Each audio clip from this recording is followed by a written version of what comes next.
Hey, it's Vicki Norris, organizing expert and life reclaimist of Restoring Order. I want to share a secret that I've learned in over 20 years of helping overwhelmed people. Whenever my clients feel depressed, stressed out, stuck, we counteract that by giving them something practical to look forward to. And I know a lot of people are overwhelmed right now, so I'm going to help you organize some celebration, and that takes a little planning. The most important thing to celebrate is love. And even in the middle of life interrupted, you can squeeze in a date night. The other night I asked Trevor for a date, and he surprised me with a bonfire on the hillside overlooking our home. Here's 2 other ideas for love dates. You can set up a picnic in the backyard, or you can set out a simple morning coffee tray for 2 on the front porch. The idea here is to practice celebrating love, and as you do, love will grow. Next, celebrate family. Choose a person in your family to celebrate, even if it's not their birthday. They will feel like a royal citizen all day long. And speaking of family, may I suggest Mom? Mother's Day is coming up.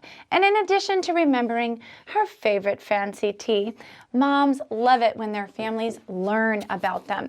I found this little journal, Your Mother's Story, where Mom can write in all sorts of details about her life and memories that the whole family will enjoy for years to come.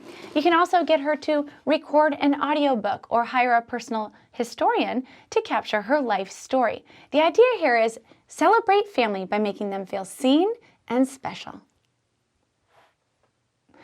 Okay, look back and look ahead to celebrate achievements, both big and small. You know, graduation season is coming up, and for those of us with a grad in our life, we can throw them a party, make a photo album, or even just drop a card in the mail. Then there's other less visible celebrations, like completing an online course, or here's a big one, getting out of debt. You can always find something to celebrate.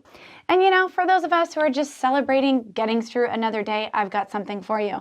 I found a trophy. Congrats on adulting. I knew you could do it. You see, there's always something to celebrate.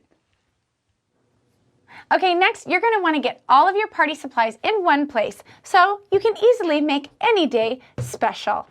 So get out the balloons, get out the crepe paper, get all of your themed supplies in one place. We like to have luau parties.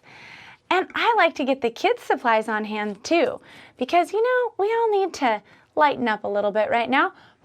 And what better way to do that than with bubbles and glow sticks? To land this party plane, it all comes down to organizing and planning. I recommend that you calendar all of your celebrations, all of your birthdays. Anything we're celebrating goes on a master calendar. Now, my mother-in-law used to keep a date book just for everyone's birthdays. All of her families and friends were in there, and then year after year she could refer to them. Now, if gifts are a big part of your celebrations, you can create a gift log for gifts given and gifts sent. Another thing you want to make sure to do is to specify room in your home specifically for your party supplies. I have 2 cabinets in my office just full of party and hospitality supplies. Here is to life reclamation through celebration. Cheers! I hope you're inspired to ditch distress by organizing some celebrations. I've expanded on all of these ideas in my related blog, Organize Celebrations, available at restoringorder.com. Hey, thanks for watching.